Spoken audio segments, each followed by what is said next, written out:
Professor Vicente, então, vai compor a mesa aqui conosco e vai dar início aos trabalhos desta manhã fria de sábado aqui em Campo Grande, né?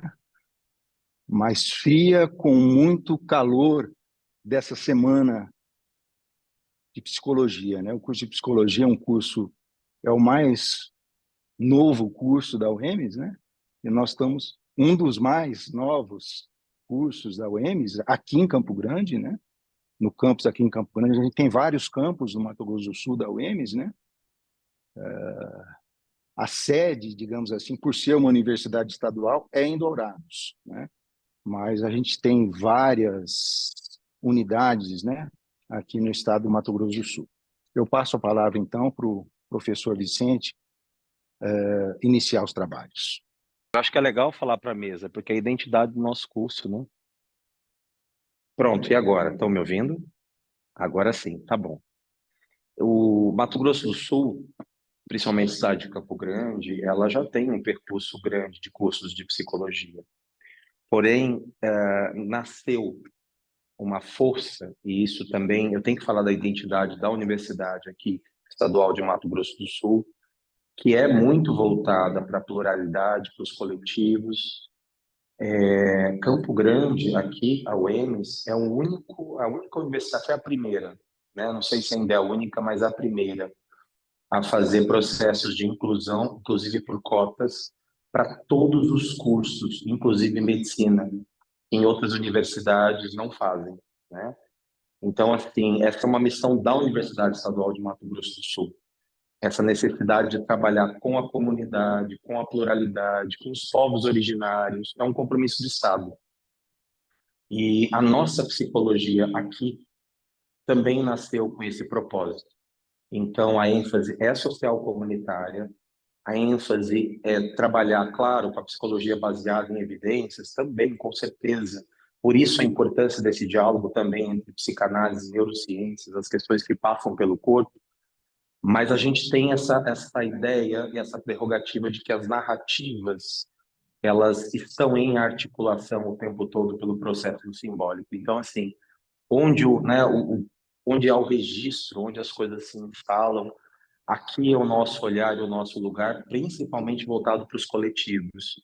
Então, esse é um diálogo muito forte que o curso tem, né? E a gente espera que a psicologia social, que a psicanálise, que os grupos que vão trabalhar com as abordagens que possam olhar essa coletividade a partir de contextos de cultura, de construtos sociais, possam estar em conexão. Então, é muito bom que a medicina esteja aqui, né? Porque também tem sido pensado com vocês esse tempo todo. A formação é uma formação na UEMS que visa muito uma psicologia e também na medicina, uma medicina humanizada. Então, assim, a gente tem muita força. Por isso que eu vejo a beleza desse encontro aqui nesse primeiro momento. E quero agradecer muito a professora Camila, a professora Giovana, Juliana, e nós temos, desculpa, a professora Luísa, que está aqui também, que nós temos, assim, hoje um apoio muito grande de um curso que está se fortalecendo, está nascendo. Esse ano, professor, nós ganhamos mesmo, porque é uma honra, é um privilégio, o grupo de docentes que estão compondo a nossa casa hoje. Então, tivemos concurso, 5 professores concursados num segundo ano de psicologia. A gente sabe que as universidades públicas, me perdoem esse pequeno discurso, mas eu preciso dizer, né? A UEMS também investe muito nisso. Um curso num segundo ano, já com 5 docentes concursados, e vem mais 2 pela frente, então a gente está lutando muito pela qualidade do nosso espaço. Então é com muito prazer que essa Semana da Psicologia acolhe e apoia esse evento. Eu quero fazer também um apoio à palavra do professor Fábio. Esse evento, ele é um evento que foi mais ou menos conversado e acolhido, com menos divulgação, com menos força, mas porque também, por outro lado, e nem contávamos com uma semana tão fria, mas também porque dia 26 de agosto agora é nosso feriado, né? Temos aqui a beleza. Então, poder ter um evento que congrega, que chama os acadêmicos, E aí eu quero agradecer que vocês estão aqui num sábado pela manhã, né, num pré-feriado, e vieram para compor esse lugar, conhecer, saber, pensar e exercer o lugar que a universidade nos tem. Então, quero agradecer a todos os acadêmicos e acadêmicas do curso de Psicologia, de Medicina, por estarem aqui, e também ao pessoal da Escola Brasileira, que estão aqui conosco, né? É um grande prazer recebê-los, e a gente espera que essa interlocução só aumente no decorrer dos anos. Obrigado mais uma vez. Vou deixar agora vocês na mesa. É contigo aqui, professor.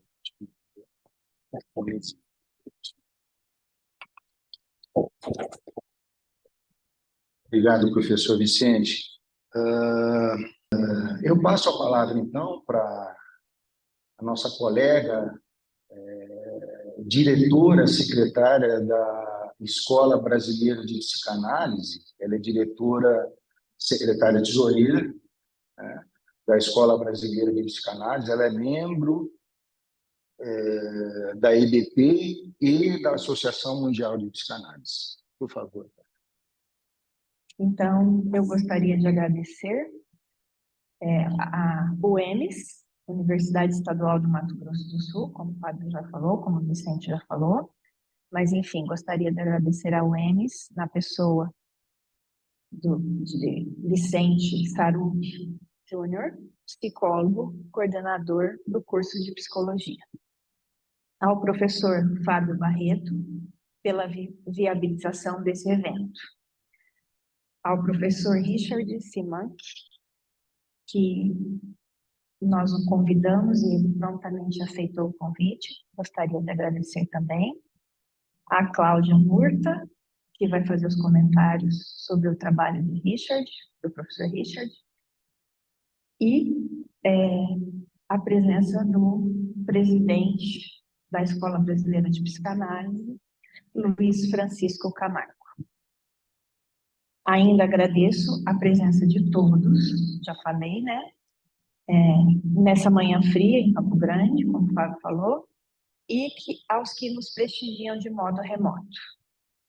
A Ana Paula, que está dando suporte aqui no online, e ao pessoal todo aqui que viabilizou essa transmissão. E antes de passar a palavra para o Richard, eu gostaria de convidá-los para as nossas quintas jornadas da seção Leste-Oeste, que tem como tema Corpo, Memória, e será realizada em Vitória, Espírito Santo, nos dias 20 e 21 de setembro desse ano. Vocês podem participar tanto presencialmente como online. Nós teremos como convidada Marina Recalde. Também gostaria de nos convidar para o Encontro Brasileiro, cujo tema é Corpos Aprisionados pelo Discurso e Seus Restos, que será realizado dia 8, 9 e 10 de novembro desse ano em São Paulo. Nossa convidada para esse evento é Cristiane Alberti. E também gostaria de lhes dizer que a coordenadora dessas quintas jornadas é Cláudia Murta, que eu já anunciei, né? Professor, então, Richard Simank, formado em Psicologia pela Universidade Federal do Rio Grande do Sul, mestre em Filosofia e Metodologia das Ciências pela Universidade Federal de São Carlos e doutor em Filosofia pela USP, professor da Universidade Federal de São Carlos entre 1994 e 2012.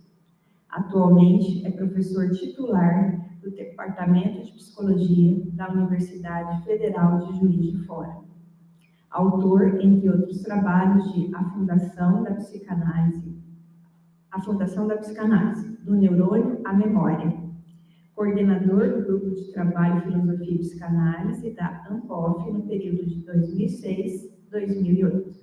Coordenador do projeto PROCAT, Psicanálise, Linguagem e Cognição. Como vocês veem, o nosso professor tem uma formação vastíssima, né? Ele também é professor e orientador de mestrado e doutorado do Programa de Pós-Graduação em Filosofia da Universidade Federal de São Carlos, de 1997 a 2013, do Programa de Pós-Graduação em Psicologia da Universidade de São Carlos, de março de 2009 a fevereiro de 2017, e do Programa de Pós-Graduação em Psicologia da Universidade Federal de Juiz de Fora. Ele é professor nessa universidade desde agosto de 2012. Então, eu convido o professor Richard Simank para nos falar o que ele preparou, e em seguida eu vou passar a palavra ao Fábio, depois a Cláudia vai comentar o que o Richard nos trouxer, e eu vou comentar o trabalho do Fábio. Por favor, Richard. Já te agradeço antecipadamente de novo, tá? Oi, eu que agradeço o convite, e é muito bom, mesmo à distância, é muito bom participar de um evento no Mato Grosso do Sul, na UENS. Eu morei um tempo em Dourados, quando a minha esposa foi professora da UFGD, né? E embora eu não tenha lecionado lá, eu convivi tanto com a UFGD quanto com a UENS, que em Dourados o campus são juntos, um do lado do outro. E então tem um arzinho assim de volta a um certo momento assim que foi muito gostoso para a gente. Então, eu vou falar como o tema do evento é Psicanálise, Neurociência, Corpo e Memória. Eu vou falar da relação da psicanálise freudiana com a neurociência, né? Por uma razão simples, assim, a gente pode abordar essa questão da relação entre psicanálise e neurociência de pelo menos 3 pontos de vista: historicamente, epistemologicamente e clinicamente, né? Eu não tenho competência para falar da dimensão do ponto de vista clínico, né? Eu sou um pesquisador, eu não tenho, não atuo na clínica, né? Nem psicanalítica, nem nenhuma outra espécie de clínica.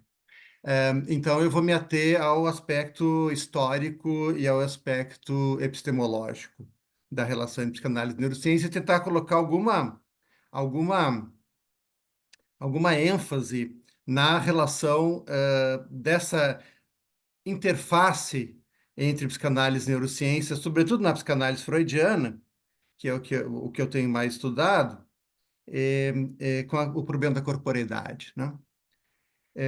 Historicamente, a psicanálise, como todo mundo sabe, nasceu de uma certa evolução profissional, pessoal, intelectual de Freud, de uma formação médica, onde inicialmente dedicada à investigação psicofisiológica, neuroanatômica, neurofisiológica, depois passando por um período onde se dedicou então à neuropatologia, ou seja, à investigação e ao tratamento das doenças nervosas, e a partir dessa evolução, enfim, houve uma evolução interna do pensamento freudiano que o conduziu a se afastar desses seus projetos científicos iniciais e em direção à investigação psicológica, ao longo da qual ele acabou criando a psicanálise, né?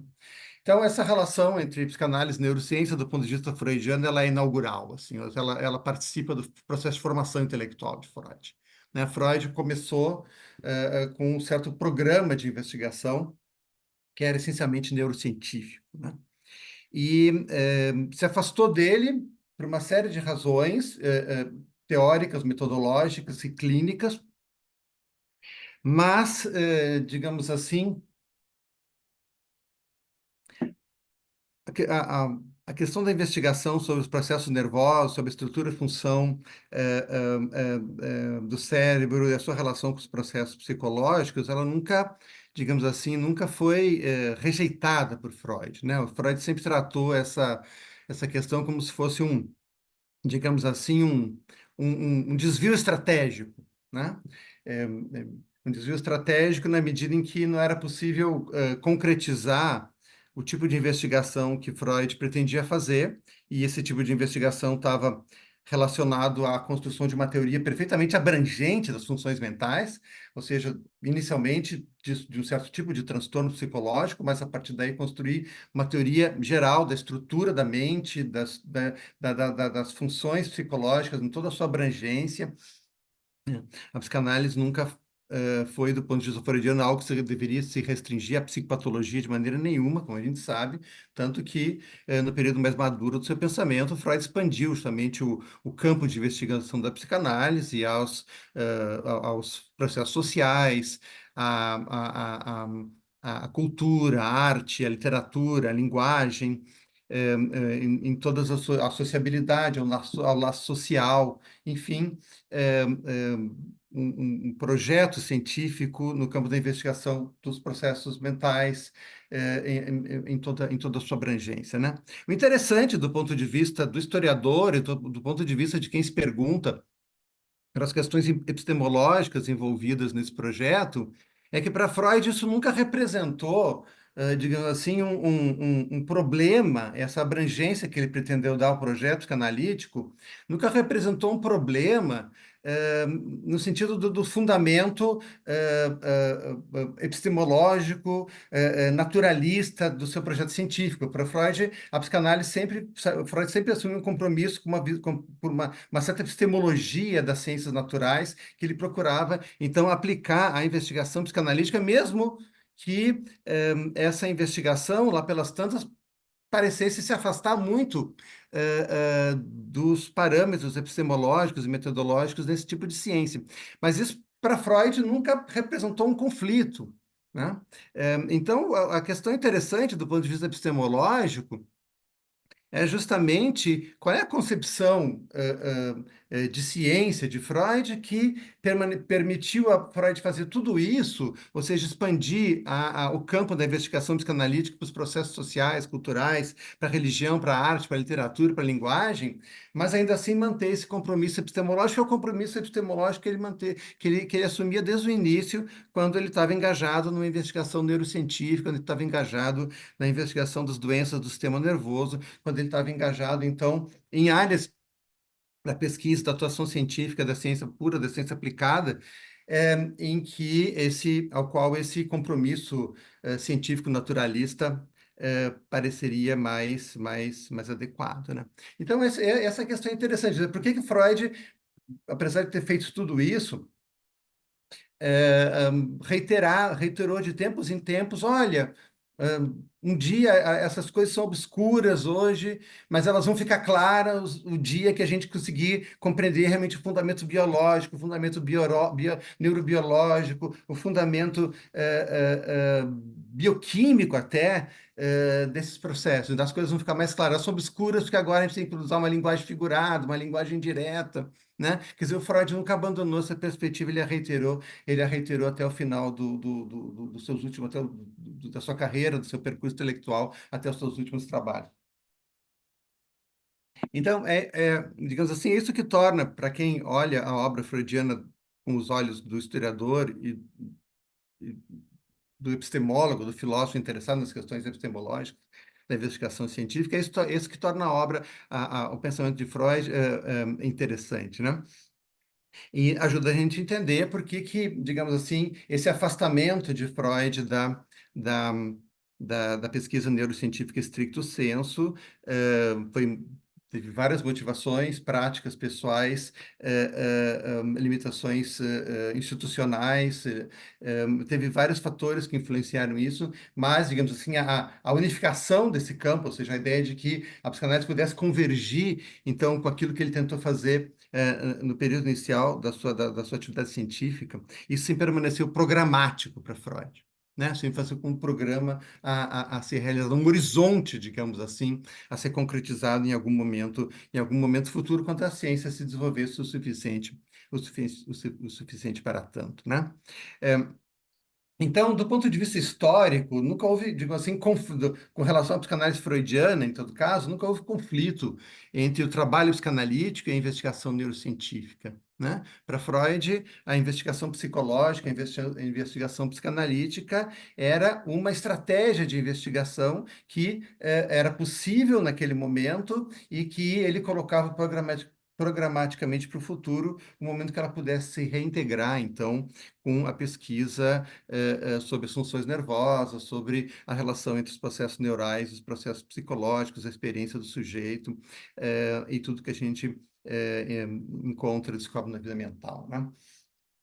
Bom, a psicanálise ela se afastou desse programa freudiano em muitas das suas correntes de pensamento pós-freudianas, né? Muitas correntes psicanalíticas foram em outra direção, procuraram outros fundamentos para a psicanálise, fundamentos mais antropológicos, linguísticos, fundamentos nos estudos culturais, ou nas ciências da cultura, ou em outros paradigmas da pesquisa psicológica. Então, a gente tem uma série de correntes de pensamento dentro da história da psicanálise que, em uma medida maior ou menor, de uma maneira ou de outra, se afastaram desse programa freudiano inicial. Até que, em épocas mais recentes, um desenvolvimento simultâneo tanto da, da, da psicanálise quanto da pesquisa neurocientífica tornou possível, né? De novo, tornou possível certas aproximações entre os dois campos que vêm sendo tentadas aí nas últimas 2 ou 3 décadas, né? Então, o interessante é que quando a gente olha os primórdios da obra de Freud e compara com a situação da investigação das ciências cognitivas, da neurociência, da psicanálise contemporânea, a gente começa a ver um ar de atualidade no projeto freudiano inaugural.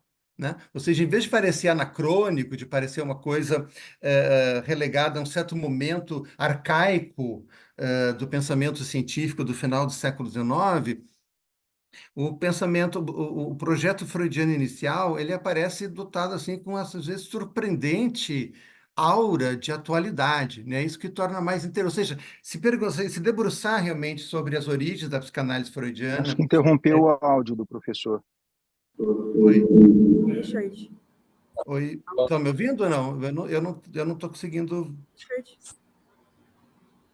Estamos Oi, ouvindo no Zoom. estão ouvindo no Zoom? Ah, tá bom. No auditório estão ouvindo também, ou não? tá ouvindo, sim. Agora nós voltamos Sim? a te ouvir. Pode Ah, falar. tá. Bom.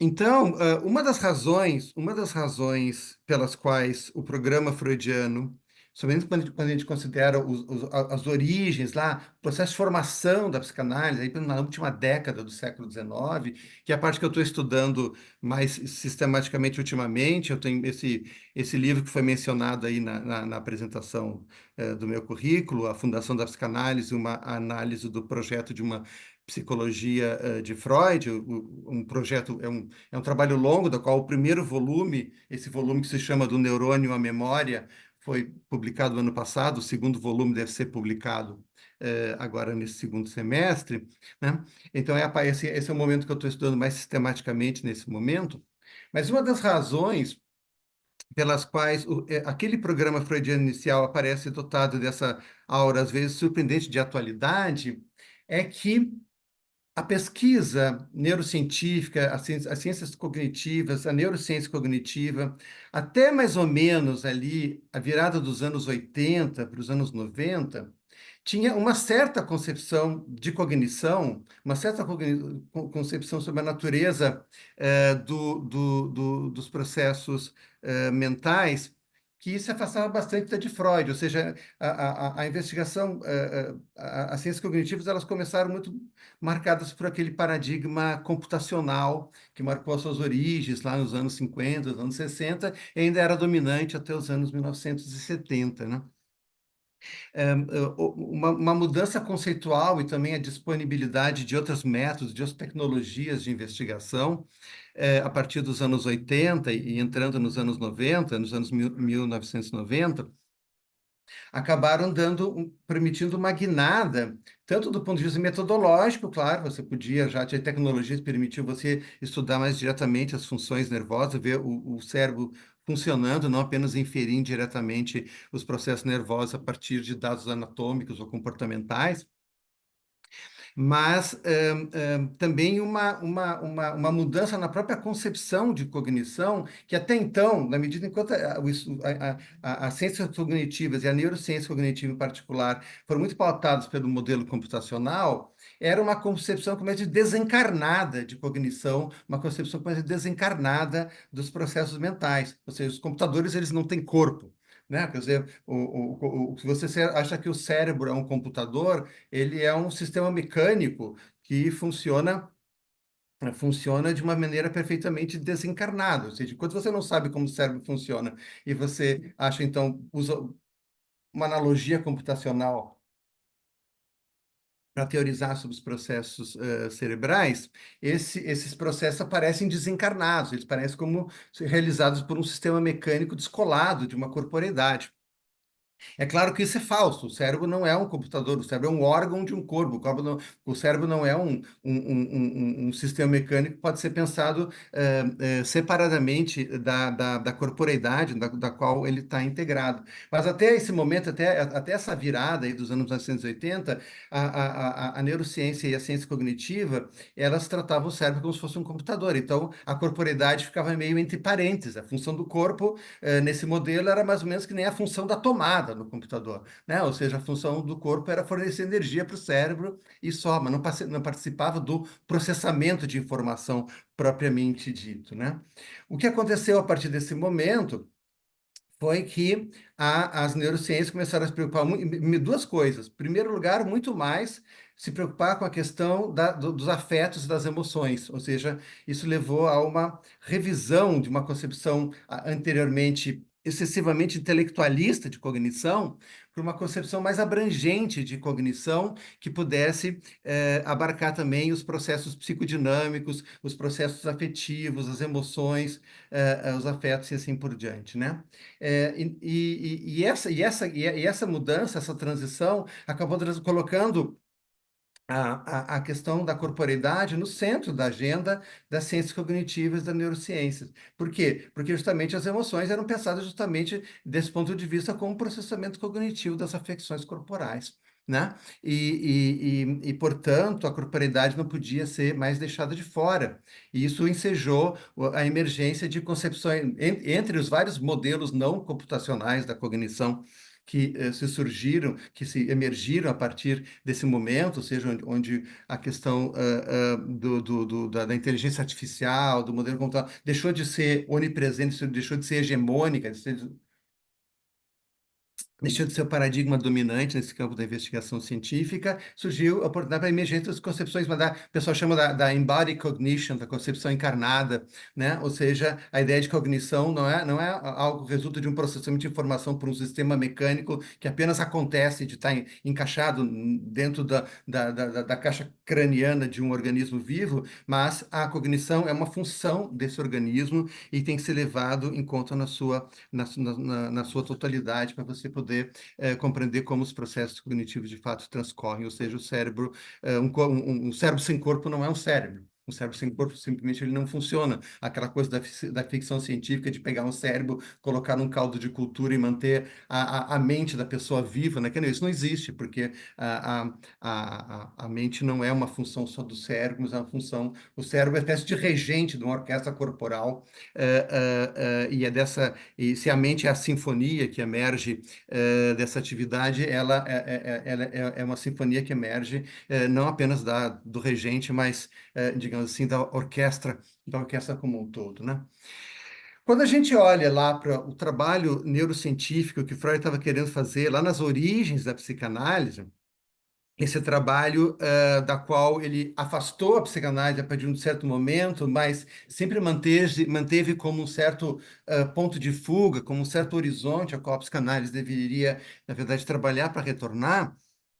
Mas quando a gente observa o modelo, aquele modelo neurobiológico da mente que Freud tentava construir ali, por exemplo, no projeto de uma psicologia, nesse manuscrito, né, de 1995, que é o foco principal do meu trabalho de pesquisa agora, e que, na verdade, é uma primeira grande tentativa de síntese teórica por parte de Freud do que, enfim, ele tinha conseguido concluir até aquele momento da sua investigação científica.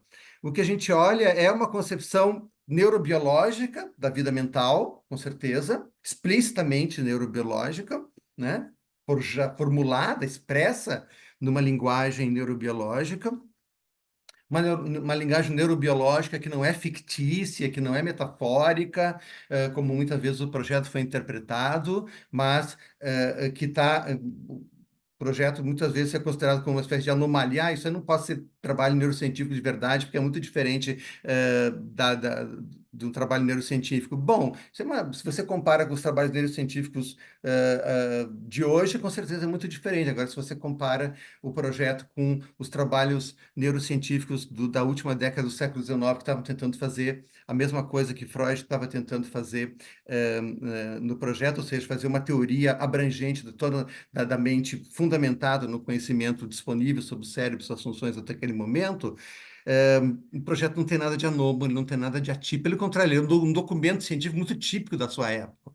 Né? O que Freud estava tentando fazer era algo que muita gente estava tentando fazer, e o Freud diz isso no projeto, são frequentes tentativas semelhantes nesse sentido hoje em dia, né? E ele realmente tem muitos modelos nos quais se inspirar, e uma boa parte desse meu trabalho de pesquisa mais histórica e epistemológica é fazer a arqueologia dessa interlocução, a arqueologia desses modelos, desses autores, dessas obras, dessas hipóteses, dessas teorias com as quais Freud dialoga ali nesse momento inaugural do seu pensamento, né? Mas o que a gente vê aí, levando tudo isso em conta, é uma concepção da cognição, uma concepção dos processos mentais, que aparece justamente. O Freud estava tentando fazer lá aquilo que a neurociência e as ciências cognitivas começaram a se propor a fazer a partir dos anos 1990 para cá. Ou seja, construir uma visão abrangente que incluísse a afetividade, os processos psicodinâmicos,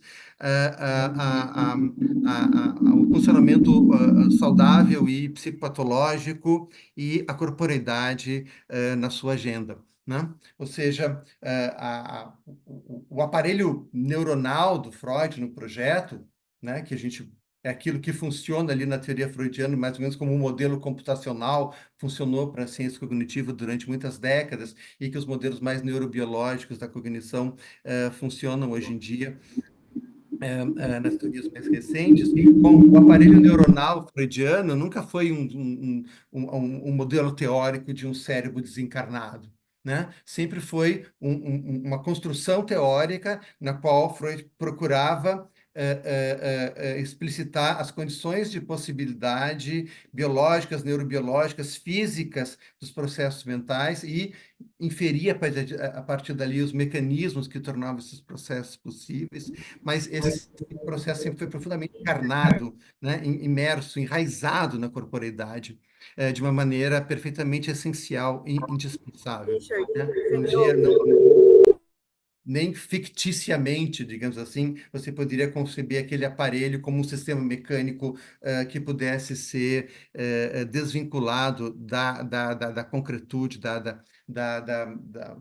do corpo e da experiência do corpo por parte de um sujeito. Né?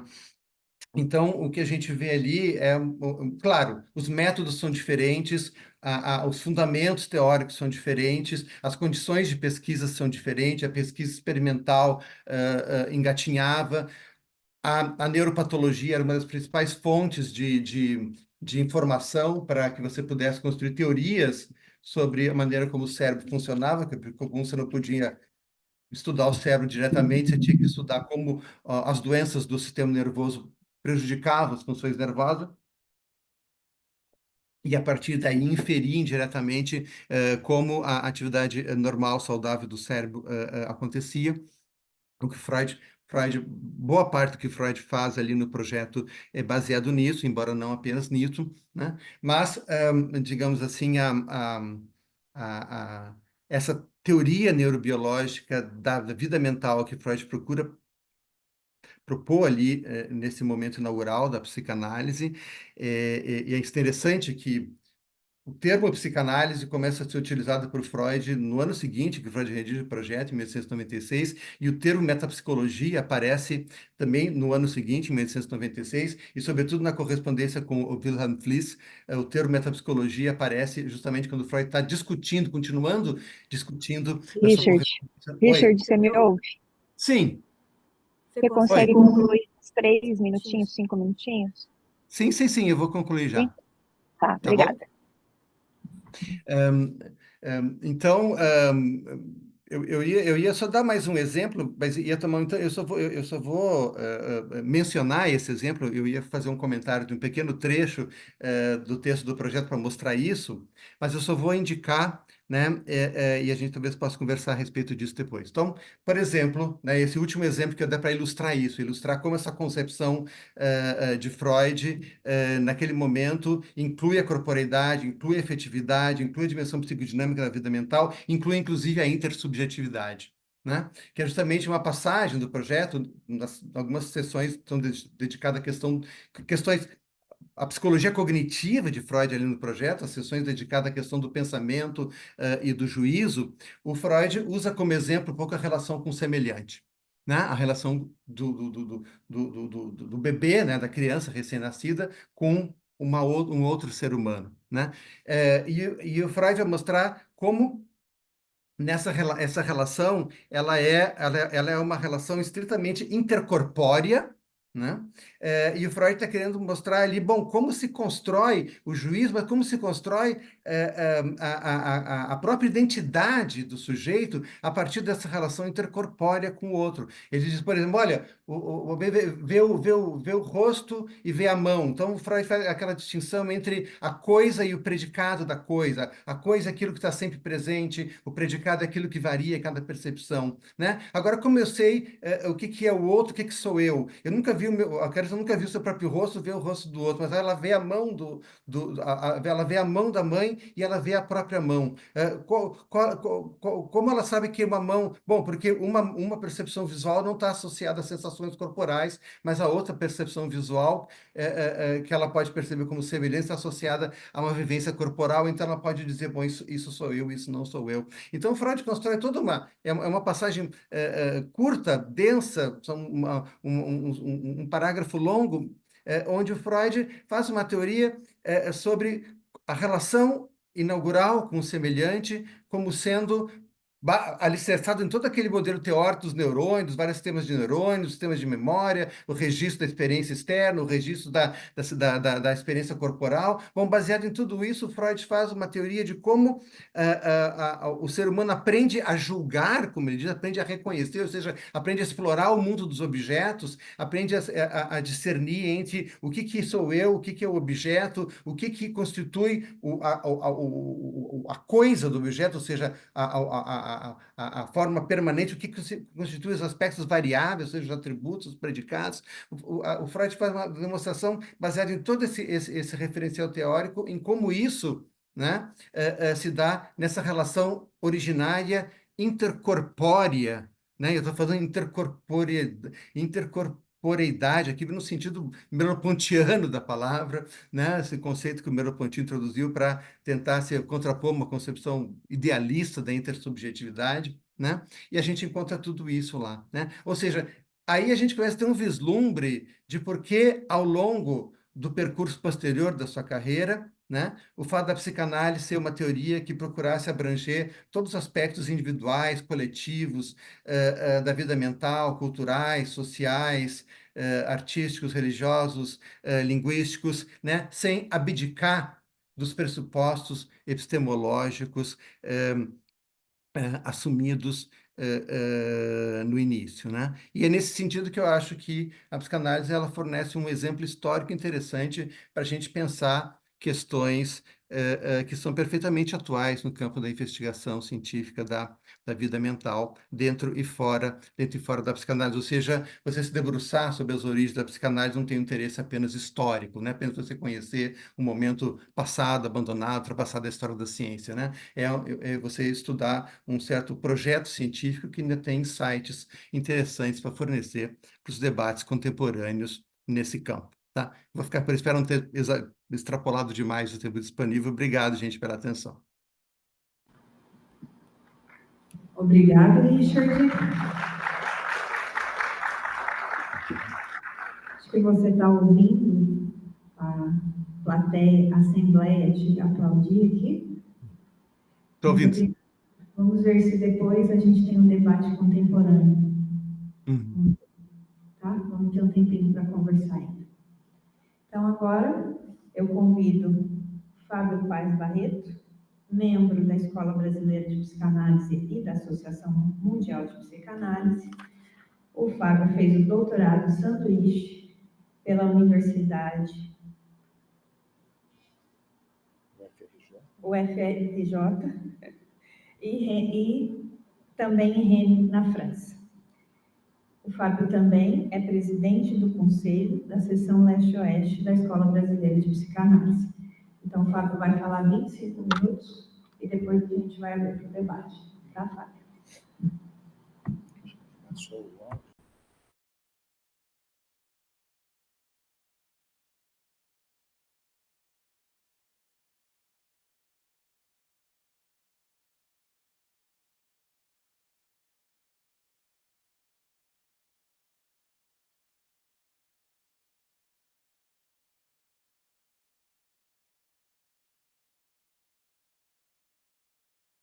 Tá no som. Estão me ouvindo, gente? Online? Estão online? Vamos lá. Eu vou apresentar um texto que eu chamei Neurociências e Psicanálise, do organismo ao corpo funcional, né? As referências bibliográficas desse texto estão todas elas no meu livro, que está disponibilizado aqui para quem quiser, né, na porta do auditório. O livro é Fora a Clusão e Suas Dores, a Poética de uma Clínica. A necessidade de proporcionar tratamentos para mitigar os males corporais e, consequentemente, os esforços para aquisição de conhecimento acerca dos mecanismos neles envolvidos acompanha a civilização desde seus primórdios.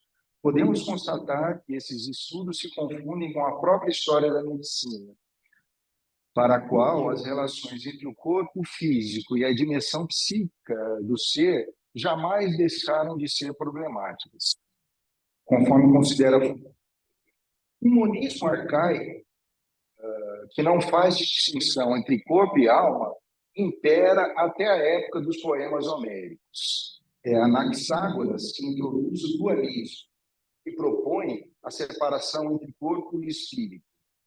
Nos estudos de Hipócrates, considerado o pai da medicina, o corpo é tomado em um contexto que comporta alguma racionalização, quando os pensadores não mais se ocupam dos processos sob uma perspectiva estritamente metafísica. Na visão hipocrática, a dor insere-se no âmbito da própria natureza física e, assim, dimensiona-se em termos de intensidade e localização anatômica, que, tal e qual ocorre na medicina contemporânea, determinam um diagnóstico, um prognóstico e uma terapêutica por meio dos recursos disponíveis naquela época. Aristóteles apresenta a sua ideia dualista relativa, o ilemorfismo, na qual o corpo e a mente constituem uma substância única, embora se distinguam em natureza. Ao final da antiguidade, no século II da era cristã, o médico e filósofo romano Galeno avança a partir dos estudos de Hipócrates, a problemática do corpo sendo, então, abordada na perspectiva de uma maior precisão anatômica, ao estar relacionado a um determinado órgão. No início da Baixa Idade Média, no século X, o polímata Avicena, persa, propõe, como lenitivo para os males corporais, um rol de substâncias fitoterápicas. Além de ter influenciado a farmacologia moderna por esse viés, Avicena também preconiza um método de intervenção por meio de relaxamento, flanqueando dessa maneira a ideia de fatores multicausais e diálogo da subjetividade do paciente entrando aí em jogo. Podemos concluir que os conhecimentos anatômicos e biológicos desenvolvidos por Hipócrates, Galeno e Avicena oferecem os fundamentos nos quais se assentam a medicina da era moderna. No século XVII, Descartes considera, por exemplo, que determinados estímulos periféricos provenientes do exterior ou do interior do corpo, do próprio corpo, são transmitidos vias nervosas até o cérebro, órgão que processa o registro sensorial como percepção. No dualismo interacionista de René Descartes, que se aproxima do ilimorfismo aristotélico, a questão é pensada conforme a tríade res extensa, corpo, né, e res cogitans, alma. Com as proposições cartesianas, a dialética entre corpo e alma é posta de um modo mais transparente por meio da experiência da dor. Foucault toma o nascimento da clínica moderna como referência para desenvolver seu conjunto de críticas às práticas médicas contemporâneas. O corpus teórico Foucaultiano está investido de uma análise cuja incidência se estende por toda a história da medicina, não poupando críticas ácidas desde o modelo hipocrático até as práticas médicas contemporâneas. Se a antiguidade provê as bases para a semiologia moderna e, assim, um instrumento de conhecimento do corpo, Foucault reporta-se as noções hipocráticas como fechadas em si mesmas. Elas comportam compreensões advindas, elas não comportam compreensões advindas de outros discursos.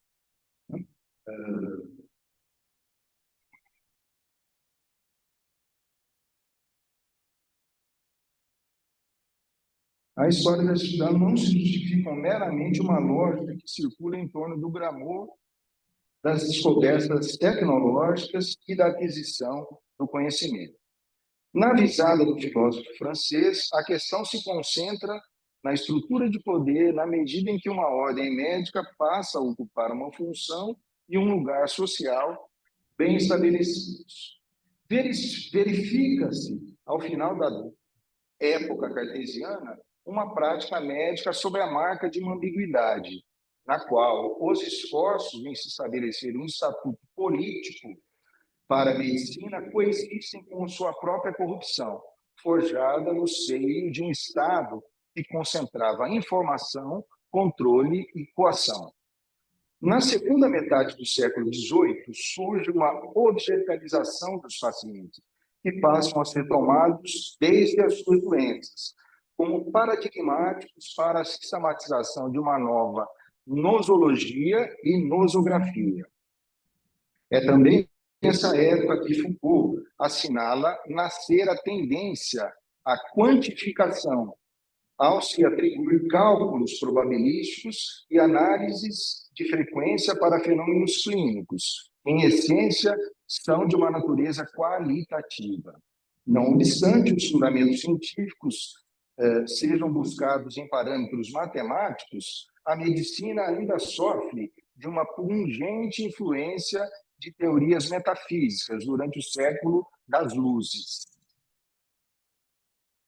o século do iluminismo. No próprio animismo, recuperado por Georg Ernst Stahl, no século XVIII, Wilhelm Leibniz, Marie-François Xavier Bichat, ao se constituírem um corolário dialético dessa teoria, na medida em que, em sua essência, conserva um resto do mecanicismo cartesiano.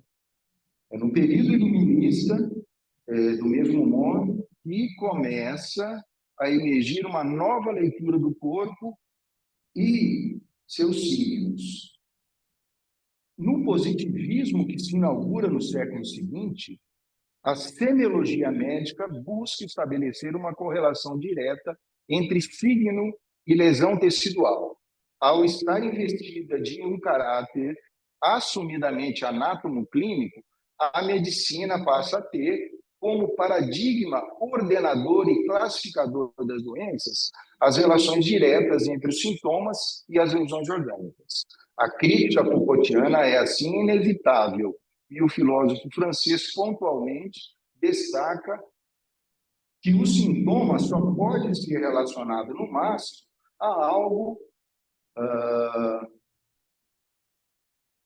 que aporta da lesão atual, e nunca uma essência patológica. Essa assertiva é muito relevante, porque coloca em questão, em nosso entendimento, dentre outros aspectos, o próprio conceito médico de sinal patognomônico. Os estudantes de medicina aí entendem isso, né? O que é essa ideia, né? Refere-se a uma manifestação clínica que é exclusiva para uma dada patologia e que, por si só, é equivalente ao diagnóstico da saúde. Por exemplo, né? Dor abdominal, descompressão brusca em fossa ilíaca direita, sinal de Bloomberg positivo. É patognomônico de apendicite aguda. Em perspectiva semelhante a de Foucault, Lacan dirige fortes críticas à medicina biologizante da sua época, extensiva às práticas da atualidade. É no questionamento de Lacan acerca do estatuto epistemológico da medicina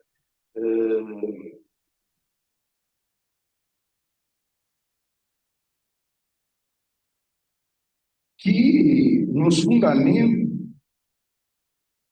fundamentamos para dialetizar sobre a herança positiva. Debruçamos-nos, em especial, sobre os postulados positivistas acerca do realismo psicológico e do objeto científico tomado essencialmente como empírico. Através dessa análise crítica mais refinada, constatamos que o cálculo probabilístico e a matematização aplicados aos fenômenos clínicos a partir da medicina moderna padecem de um grave viés epistemológico, né? Temos, assim, uma metodologia pretensamente científica que ainda ocupa um lugar privilegiado no discurso médico, visando, com o homem mediano, oferecer ao sujeito contemporâneo uma dada consistência. Tal consistência não nos é desconhecida. E afirmamos com Lacan que ela procede de uma ordem puramente imaginária, atribuída a um certo real em questão. Temos debatido sobre como Lacan, ao dispor das formulações do pensador franco-russo Poiré, interroga sobre o impacto do modelo organicista na apreensão da experiência subjetiva. Os fundamentos poirerianos fornecem as bases para que Lacan, em 1957, elabore sua teoria do sujeito e estabeleça o inconsciente como uma estrutura e a própria psicanálise, a partir de 1950, como um foco de resistência às práticas biologizantes.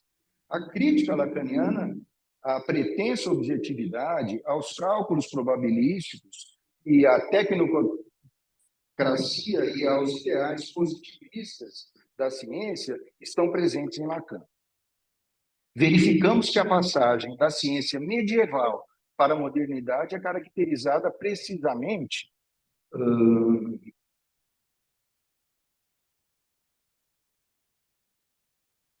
pela redução do real ao geométrico, segundo apresentado por Poiré como o corte epistemológico constitutivo da medicina moderna, e que também favorece, deduzimos das elaborações desse filósofo, o nascimento da psicanálise cerca de 3 séculos depois. A própria psicanálise rompe com a cisão cartesiana mente-corpo, que durante muito tempo influencia o discurso da ciência. A posição que Freud, no projeto de psicologia que o professor Richard nos lembra, né, adota no início de sua obra, o Freud adota em sua obra, está mais do lado do paralelismo psicofísico de Wundt, né, que concebe o cérebro por efeito da interação entre corpo e alma. Desse modo, podemos constatar que a psicanálise, ao nascer no berço do positivismo, é congruente em suas em seus primórdios, a essa corrente filosófica. Entretanto, nos ulteriores acréscimos a noções de corpo que a psicanálise introduz, não se restringem a uma subversão dos conceitos, mas se direcionam para um mais além da anatomia e da fisiologia. Nesse sentido, nossa noção de corpo pulsional, apresentada por Freud na perturbação psicogênica da visão, segundo a psicanálise, é um texto de 1910, não apenas faz um importante avanço em relação ao pensamento cartesiano, mas empreende uma nova ruptura com a psicanálise, dessa vez em relação aos próprios paradigmas positivistas que a geraram. Tal ideia fica bem ilustrada no conceito freudiano de pulsão, apresentada por ele, né, em Impulsões e seus Destinos. Cito Freud: se agora, desde o aspecto biológico, passamos à condição da vida anímica, a pulsão nos aparece como um conceito fronteiriço entre o anímico e o somático, como um representante psíquico dos estímulos que provêm do interior do corpo e alcançam a alma, como uma medida de exigência do trabalho de sua conexão com o corporal. Fim de citação. Freud, no mais além da fisiologia e da anatomia. É no rastro dos deslocamentos erógenos pelo corpo e da transgressão do corpo na histeria, pelo viés da linguagem e da palavra, né, que ele constrói o tratamento pelo viés da palavra. À fala e ao corpo subjaz o mesmo fundo, o inconsciente, que fundamenta e dá suporte a um circuito possível de intervenção da psicanálise. No âmbito do estudo da histeria, Freud pôde constatar que o sintoma não incide e causa perturbação em um corpo anatômico, e sim em um corpo erógeno. Na psicanálise, portanto, o que define um corpo não é sua anatomia ou a sua fisiologia, né?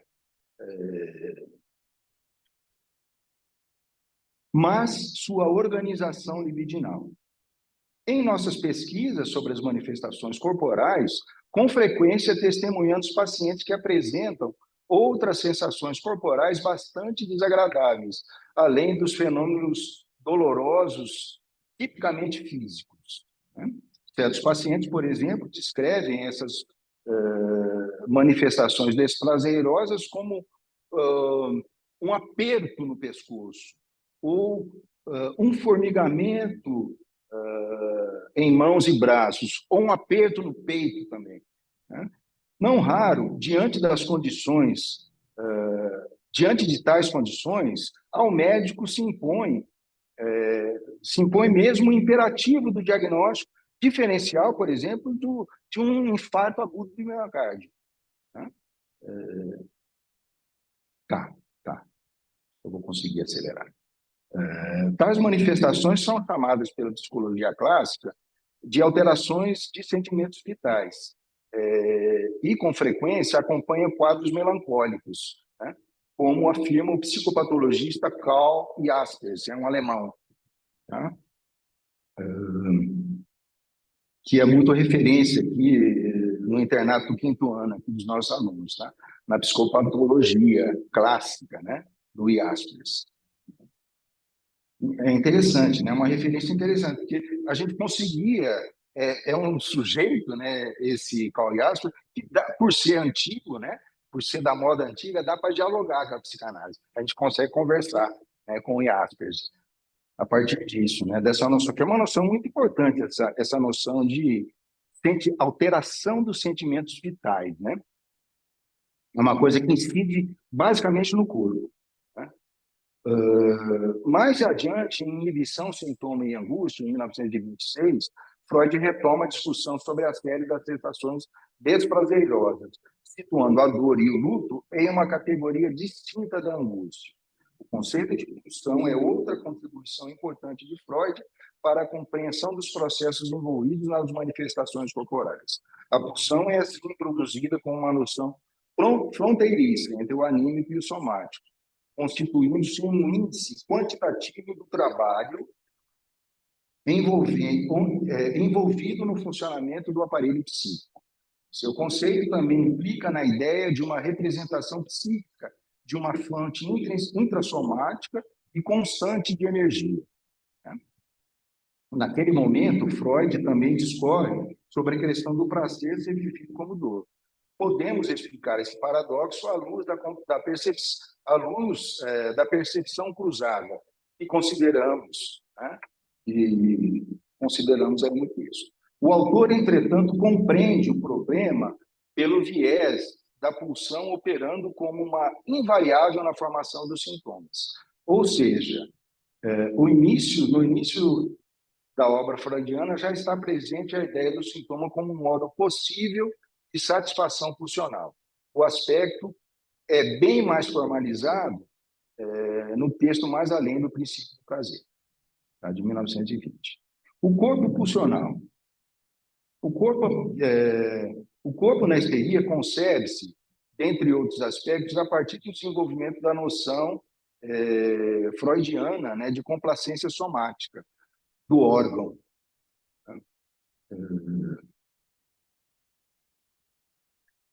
Jacques Miller, ele deduz a partir de Freud que o corpo histérico, por meio da complacência somática, recusa a ditadura do significante mestre. O corpo aqui se opõe ao saber natural e à própria autoconservação e aos fins de reprodução da espécie.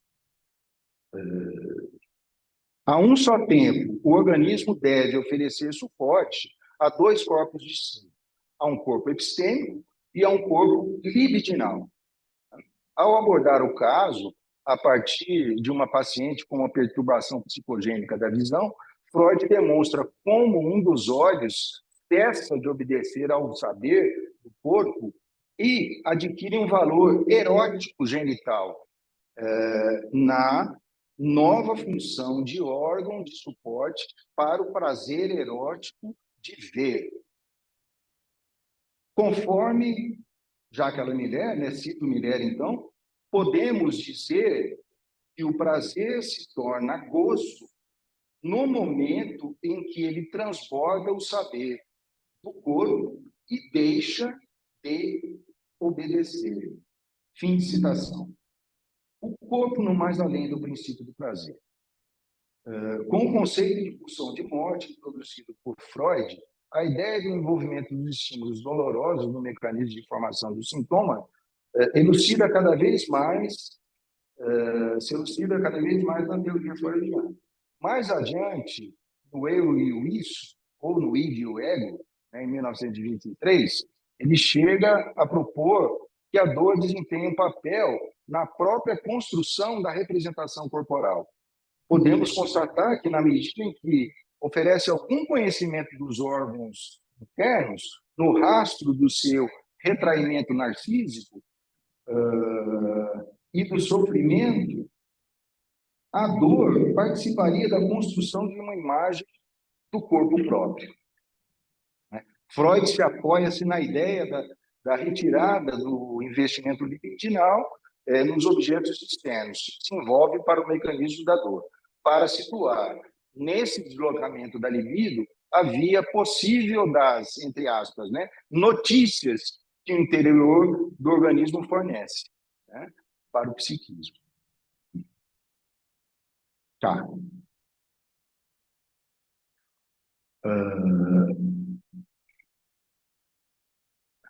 Freud busca também as relações da dor, as relações entre a dor, a angústia e o mecanismo do recalque. A partir dessas articulações, ele estabelece diferenças entre o papel da dor na formação dos sintomas neuróticos. Ele considera a dor como consequência da perda de objeto. Ele também constata que quando a libido se desloca para algum outro objeto, a dor melhora ou desaparece. Dessas formulações, ele depreende uma distinção importante entre dor e angústia. Essa última, a dor, a angústia, né? A angústia é a resposta mais autêntica quando a perda do objeto já ocorreu, né? Ao contrário, desculpa, eu troquei aqui, né?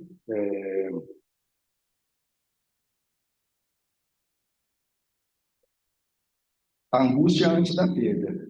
A angústia antes da perda. A dor é uma reação que ocorre quando o objeto já foi perdido, né? E quando o sujeito está angustiado, né, muitas vezes ele sente a dor, né? Mas aí ela se alivia quando, enfim, quando é aliviada a dor, advém, muitas vezes advém, quando tem a perda do objeto, advém a angústia. Ainda com Freud, podemos dialetrizar sobre as distinções entre dor física e psíquica. Entre a dor física e a dor psíquica. Podemos resumir a questão como uma via pulsional de mão dupla, na medida em que os investimentos do corpo, que determinam a dor física, podem bascular em direção aos investimentos de objeto, que correspondem à dor psíquica. Então, acho que a gente pode encerrar por aqui. Infelizmente, o tempo não vai permitir eu continuar a minha leitura, que eu estaria entrando, né, nas noções assim, de corpo no ensino do Jacques Lacan, né, que envolve assim, um primeiro momento do ensino dele e um momento mais final. Né? Nesse primeiro ensino, ele fala principalmente do inconsciente estruturado como uma linguagem e de um papel do significante propriamente dito em estabelecer um corpo de significantes, né? Então é isso. A gente pode depois na discussão trazer outros aportes, tá? Mais clínicos, né, propriamente ditos. Uhum. Obrigado. Me ouvem? Me ouvem? Aí no online? Sim, Agora, sim. eu vou da Cláudia Murta, minha colega de diretoria. Cláudia Murta é diretora de cartéis da seção Leste-Oeste da Escola Brasileira de Psicanálise. Ela é psicóloga, psicanalista, membro da Escola Brasileira de Psicanálise e da Associação Mundial de Psicanálise, professora titular do Departamento de Filosofia da Universidade Federal do Espírito Santo e membro de sustentação do Grupo de Trabalho de Filosofia e Psicanálise da ANPOF, coordenadora do Grupo de Pesquisa e Extensão Pactos. Atua no PAVIVES, na Universidade Federal do Espírito Santo, que é um programa de atendimento à vítima de violência sexual. Ponto, tá? Atua na área de pesquisa em psicanálise, filosofia e psicanálise, direitos humanos, saúde da mulher e enfrentamento à violência contra a mulher. Você também tem um currículo bem vasto, hein, Cláudia? Você vai comentar alguma coisa do Richard agora? Sim, sim, Para a gente sim. poder abrir a conversação? Claro, para abrir para só agradecer, antes de tudo, a esse momento, né, ao UEMS por proporcionar esse momento para que a gente pudesse ter essa conversa, a Richard por ter aceito e a Fábio por ter viabilizado junto à universidade e junto à Escola Brasileira de Psicanálise Leste-Oeste essa possibilidade. E a você por estar aqui mediando, gente, e colaborando com o trabalho. O texto, como o Richard colocou, o trabalho dele, que ele apresentou aqui, tem base nesse livro, né? Eu vou mostrar o livro aqui. Eu coloquei no chat para quem quiser adquirir. E esse livro o Richard me enviou quando ele publicou, enviou aos amigos, né? E eu li e fiquei encantada. E a presença, né? Esse evento, dessa forma, veio da minha leitura desse livro que eu indico vivamente, né? E parte do que Richard traz está nesse livro e também no próximo, né, que ele está produzindo, principalmente a parte final.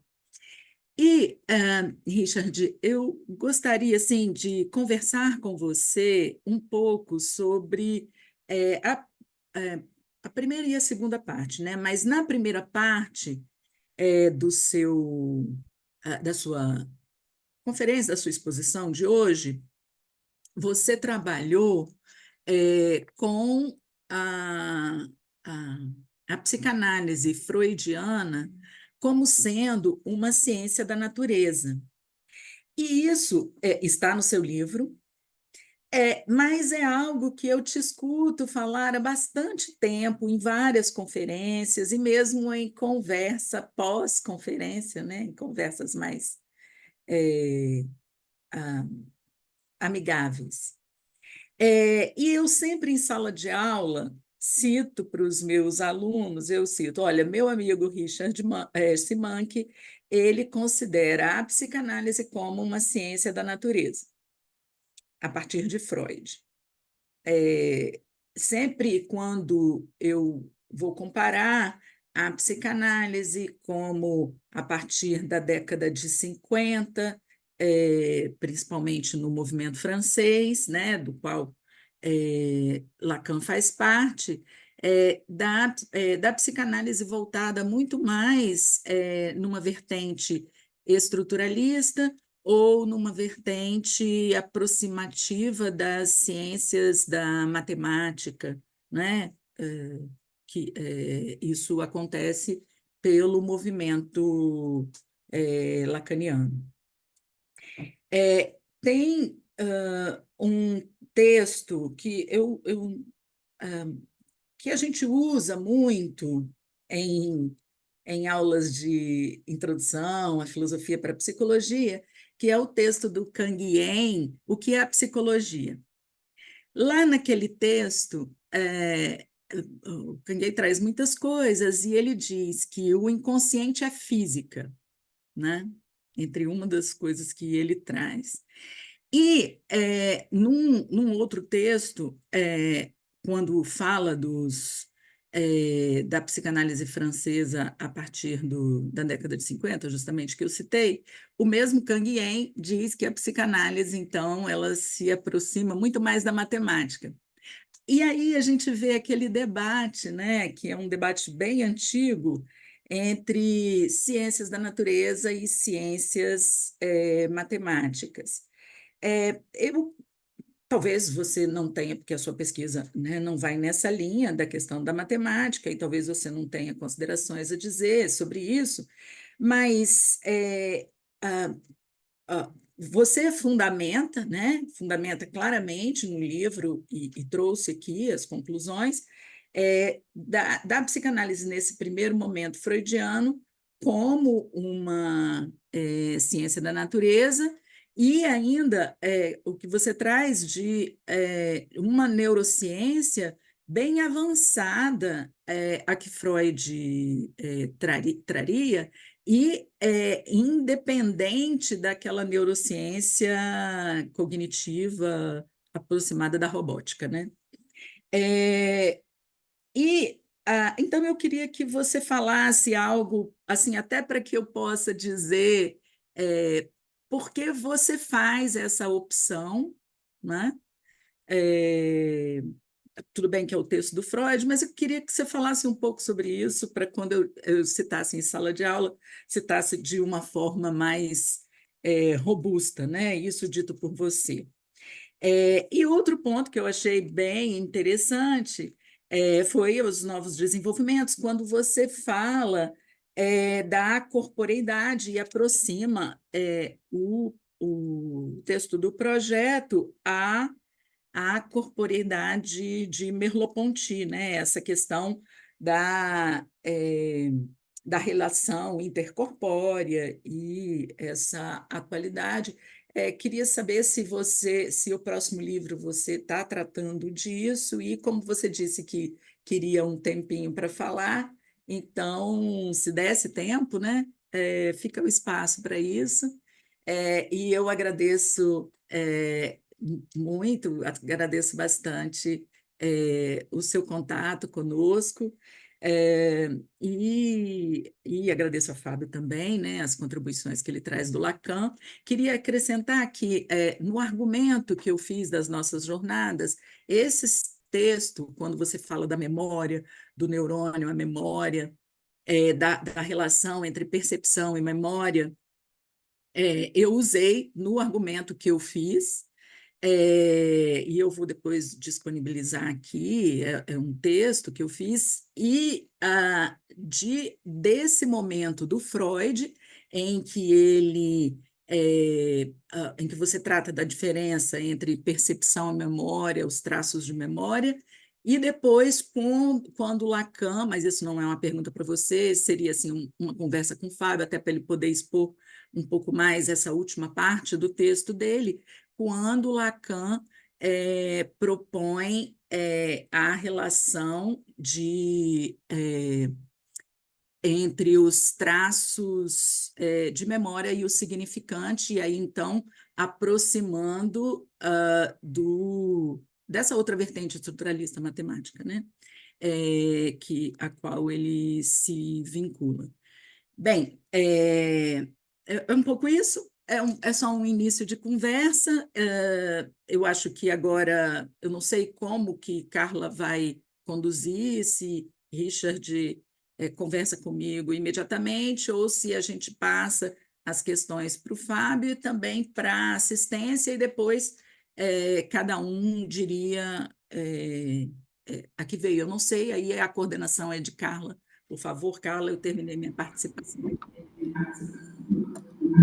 Muito obrigada, Cláudia.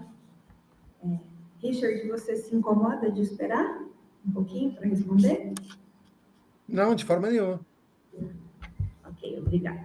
Então, eu vou falar brevemente sobre o que o Fábio nos apresentou, certo? Então, eu pensei em fazer, assim, um recorte do texto do Fábio, porque o Fábio, ele também faz uma historicização do corpo, né, para poder chegar no corpo clínico, vamos dizer assim. Então, esse panorama que o Fábio nos apresenta, pela via da dor, principalmente, que é o objeto de pesquisa, né, Fábio? Então, eu capturei o seguinte: nós podemos encontrar, se nós nos determos no texto do Fábio, alguns corpos.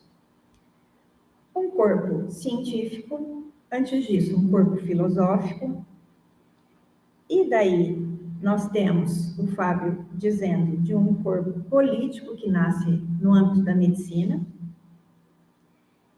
um corpo médico, um corpo contemporâneo, que o Fábio diz, no mundo contemporâneo, na ciência contemporânea, o que se busca é dar consistência ao corpo. E aí ele entra com Lacan para nos lembrar que a consistência do corpo é só imaginária. Então, nós entramos, assim, no corpo psicanalítico. Esse corpo psicanalítico, segundo o Fábio, né, está mais além da anatomia e da fisiologia. Então, é um corpo pulsional. E aí, o Fábio vai se valer da teoria freudiana sobre a pulsão para nos contar sobre esse corpo. E daí o Fábio avança para o corpo dos significantes, que já é um corpo mais lacaniano, o primeiro corpo lacaniano, né, o corpo dos significantes. Também nós temos o corpo do estádio do espelho, que acho que a gente poderia dizer que é anterior, né, Fábio? O corpo dos significados. Então, o corpo do estádio do espelho, e para chegar, então, num corpo, digamos assim, gozo, que também é um corpo topológico. O Fábio não chegou, né, a ler essa parte do texto dele, por conta do tempo, mas ele trabalha isso na pesquisa sobre o corpo, tá? Aí, Fábio, eu queria te dizer que eu acho que ia ser bem interessante, né, essa é a minha aposta, se você pudesse falar um pouquinho mais desse recorte do teu texto, que é assim, ó, a fala e ao corpo subjaz o mesmo fundo, o inconsciente. Porque eu acho que a gente entra tanto em Freud como em Lacan. E também eu achei muito interessante ele dizer que a angústia, que é algo assim que talvez muitos já conheçam, mas a forma como o Fábio coloca, fica bem clara essa diferença entre a angústia e a dor. Que ele coloca que a angústia vai aparecer antes da perda do objeto e a dor frente à perda do objeto. Então, acho que por aí a gente pode começar uma conversa. Então, eu vou passar para o Richard para ele falar alguma coisa sobre o que a Cláudia falou, depois passo para o Fábio e aí recolho algumas perguntas, tanto do online quanto daqui presencial. Bom, ok. Obrigado, Cláudia. Obrigado pela propaganda do livro também. Bom, eu vou respondendo na ordem que você perguntou. A questão da psicanálise como ciência natural, bom, essa é a posição de Freud, né? Eu não acho que a psicanálise tem que ser tem que ser uma ciência da natureza e também não acho que não tenha que ser, eu não acho nada, na verdade, né? Freud é bem claro, bem explícito, inequívoco, né? Quer dizer, isso não tem assim, não tem nenhuma ambiguidade de Freud com isso. O modelo epistemológico, o compromisso epistemológico de Freud é com a epistemologia da ciência da natureza, né?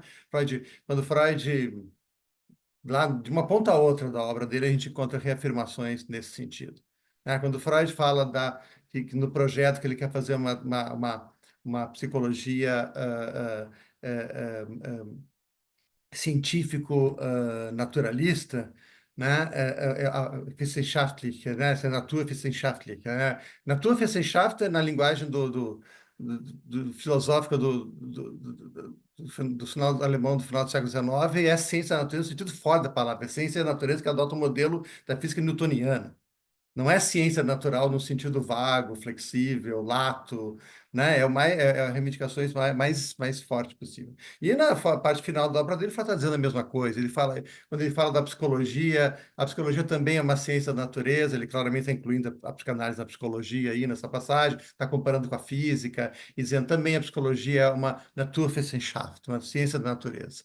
Né? O que mais ela poderia ser? Ele conclui, né?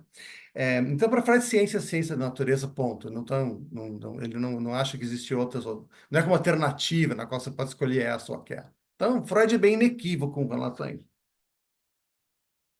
A psicanálise pós-freudiana, algumas correntes de pensamento seguiram nessa linha, né? Seguiram certas correntes da psicologia do ego norte-americana, da teoria das relações objetais, seguiram nessa aposta mais científico-naturalista de Freud, talvez com outros modelos epistemológicos, mas dentro dessa concepção geral.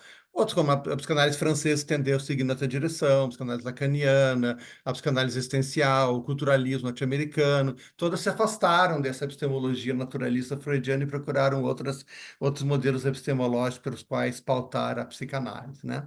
Então, gente, mas a posição de Freud é essa. Se você quer entender Freud, você tem que entender nesses termos, né? O que às vezes atrapalha, o Lacan, por exemplo, ele tende a tratar o Freud como se Freud fosse outra coisa. Então, ele inventa um Freud que não existe, para ficar se dizendo freudiano, né? Isso cria muito ruído, né? Eu me lembro uma passagem do Cenário 2, onde o Lacan está falando da biologia, ele fala, falaremos da biologia por antífrase. A biologia de Freud não tem nada que ver com a biologia. Não é claro que a biologia de Freud tem tudo que ver com a biologia, né? Quando Freud está falando de biologia, ele está falando de biologia para valer, não está falando de brincadeira, não está falando como se fosse um modo de dizer e tal, né? Então, isso cria um pouco de ruído, né? Mas assim, você tem a psicanálise, ela tem esse pluralismo, assim, que várias correntes, né? A questão da formalização matemática, o Freud nunca pensou assim. Quando o Freud acha que uma ciência tem que se basear em conceitos que possam ser definidos quantitativamente. Isso está lá na origem do seu pensamento, depois permanece como o que ele chamou do ponto de vista econômico da metapsicologia. O ponto de vista econômico é aquela dimensão da metapsicologia que aborda os processos mentais quantitativamente, né? Se é quantitativo, é em princípio matematizável, em princípio, né? Mas não precisa ser formalizado, mas é em princípio matematizável. Freud nunca fez nenhuma tentativa, né? O Freud não tentou formalizar. A formalização freudiana sempre foi mais narrativa, nunca, né, especulativa, com a ele nunca tentou uma formalização matemática da sua teoria, né? Na psicanálise lacaniana, a gente encontra esse recurso a modelos matemáticos, topológicos, teorias dos conjuntos, estruturalismo matemático. Estrutura é um conceito que vem da matemática, ele sai da matemática para ciências sociais, depois volta, né? O Lacan tenta voltar a uma concepção mais... O Lacan começa com a concepção mais linguística, antropológica de estrutura, depois ele tenta voltar um pouco mais para as origens matemáticas do conceito de estrutura. Mas também, assim, mesmo Lacan, formalização, às vezes, não é formalização em estrito senso, né? Quer dizer, formalizar uma teoria é você apresentar os enunciados da teoria como teoremas de um sistema axiomatizado, né? Então, eu não sei se dá para achar isso no Lacan, se você tipo, se tem alguma coisa no Lacan que pensar a teoria como na sua forma de um sistema axiomatizado, né? Mas você pode usar formalização num sentido mais flexível da palavra também, né? Não no sentido lógico, matemático estrito do termo. O que eu acho interessante em Freud é que eu acho, contemporaneamente, eu não acho que essa categorização entre ciências da natureza e ciências humanas faz mais sentido. Eu acho que ela não descreve o campo da atividade científica mais, né?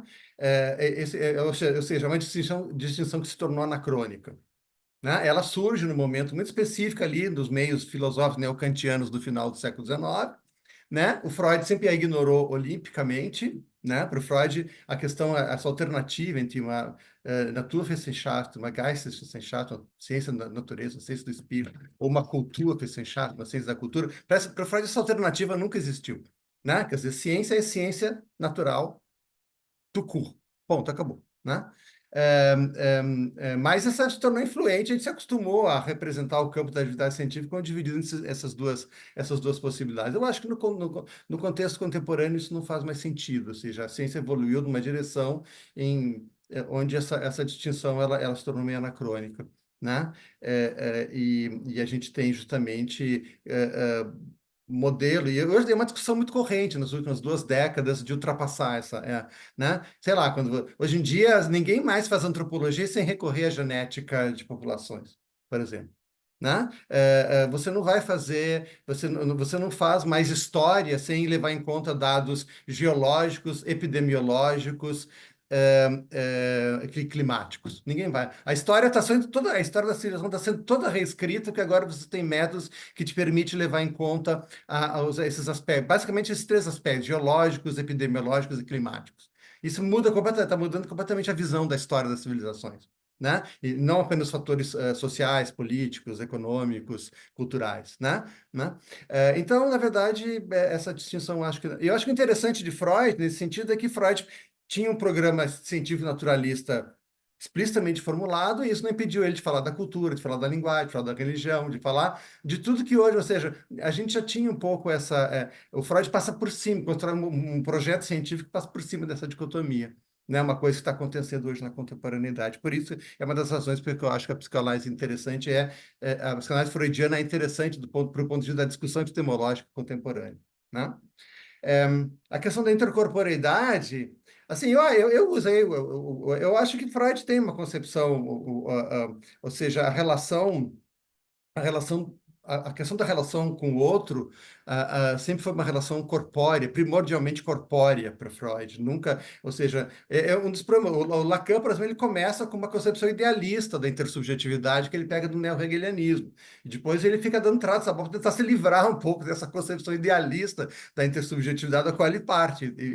Tem que fazer várias, né? E é um negócio que às vezes retorna pela porta dos fundos, tal. Né? O Freud não tem esse problema. O Freud sempre a relação entre o sujeito e o outro sempre foi primordialmente uma relação corpórea, e isso tá inscrito na própria teoria pulsional freudiana. Né? Ou seja, a pulsão é uma coisa que acontece no corpo a partir da relação do sujeito encarnado com o outro. Né?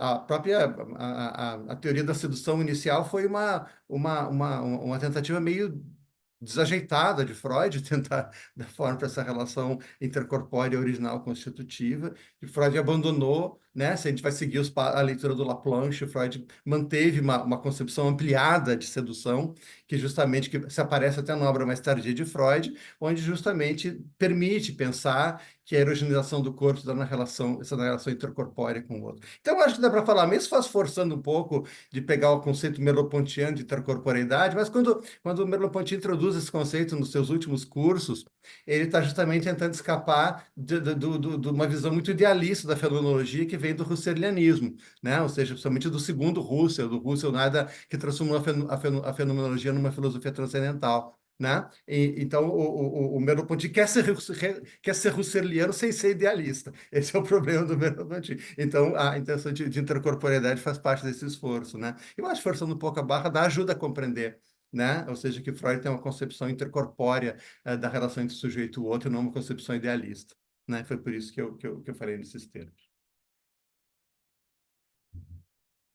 Muito obrigada, Richard. Espero que tenha ajudado lá. E você perguntou se eu trato disso. Eu trato dessa questão no terceiro volume dessa série. Que os 3 primeiros estão prontos. Esse é o primeiro. O segundo vai sair agora no segundo semestre. Esse terceiro volume deve sair no começo do ano que vem. Tá? E nesse eu que analiso essa página onde Freud trata do pensamento do juízo, onde aparece essa relação entre o sujeito e o outro. Esse é o Lebensmensch, o outro, semelhante, o próximo. O Lacan fala, né? Mas o Lacan assimila essa figura freudiana do Lebensmensch. O Lacan usa isso como uma metáfora para a sua própria concepção da alteridade, que é muito diferente da do Freud. Né? Eu estou escrevendo o 4º volume agora, aproveitando esse pós-doc, que é sobre os sonhos. Obrigada, querido. A palavra agora ao Fábio.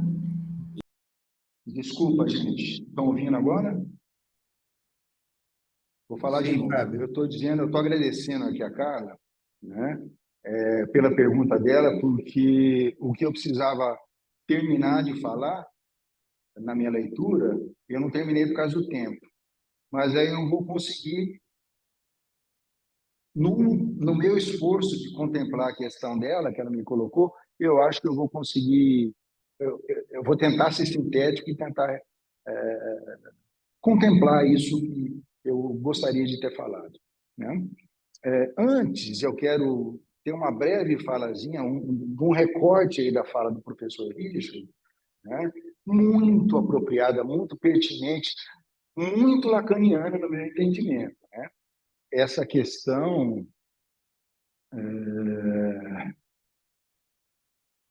de o corpo não serve somente para pensar, né? Essa interação corpo e mente, né? Você só consegue num cérebro com corpo encarnado, digamos assim, né? Nele. Num cérebro que habita um corpo vivo, né? Eu diria assim, né? Isso me faz reportar a uma enunciação do Lacan que se precisa de um corpo vivo para gozar. O conceito de gozo apesar de Freud ter chegado perto, né? Lá no Além do Princípio do Prazer, ele fez vários termos, né? Que eu iria ler aqui, mas felizmente não vai dar, né? Ele chegou perto, mas precisou de Lacan anos depois, né? Depois da morte até do Freud, né? Para o Lacan formular com mais propriedade o conceito de gozo. Ele tem de gozo, tá? Então, para gozar, o Lacan diz o seguinte: é necessário dispor de um corpo vivo, de um corpo vivo. O que eu deduzo disso? É uma formulação ainda que eu quero apresentar em congresso, apresentar em eventos e tal, né? Não é nenhuma novidade da minha parte, né? Eu concluo que robô não goza, tá? Tem um filme, o segundo filme do Caçador de Android, o Blade Runner 2, eles colocam uma questão parecida com essa, né? Uma questão anterior dos afetos, né? Da tristeza, da alegria, tal. Eles já consideravam no primeiro filme, né? Que os androides eles tinham lá os seus afetos, né? O segundo filme ele vai por uma questão mais além, né? É a reprodução, é a questão da reprodução, né? Que também era uma questão freudiana, né? Por exemplo, a questão, a pulsão de vida, né? O Eros, se opondo a Thanatos, né? Que é a pulsão de morte, né? A pulsão de vida tem a reprodução, né? A perpetuação da espécie, né? A pulsão de morte é o avesso disso, né? Então, está posta a questão no filme, né? Nesse segundo filme, do Caçador de Android. E aí eu não quero dar spoiler, né? Como que fica resolvida a questão aí, né? Porque ele transou com não sei quem, transou com uma moça, né? No primeiro filme, já no primeiro filme tinha essa dúvida, né? Era o Harrison Ford, né? O do primeiro filme. Ele aparece nesse segundo filme também já velho, né? Mas já no primeiro já tinha dúvida se ele era um replicante ou não, se ele era um robô, um androide ou não, né? E aí tem uma questão se ele transou ou não, né? Com uma moça que a princípio não era um replicante, mas tinha essa dúvida também, né? E aí no outro filme, no segundo filme, aparece aí uma suposta criança, né? Então põe em jogo isso aí, né? É uma questão, há um ethos aí, né? Há uma ética aí da biologia em questão, enfim, né? Enfim, né? Mas a questão, talvez o que nos dá a humanidade, né? O que nos atribui a humanidade, né? Para o Lacan é o fato de nós falarmos, de nós sermos seres falantes, né? Bicho não fala, né? Bicho, a baleia tem uma comunicação, tem um tipo, mas são sistemas de signos, de sinais, né? Não é uma comunicação propriamente dita como essa nossa dita, né? Como a humana, né? Isso é um ponto, né? Outro ponto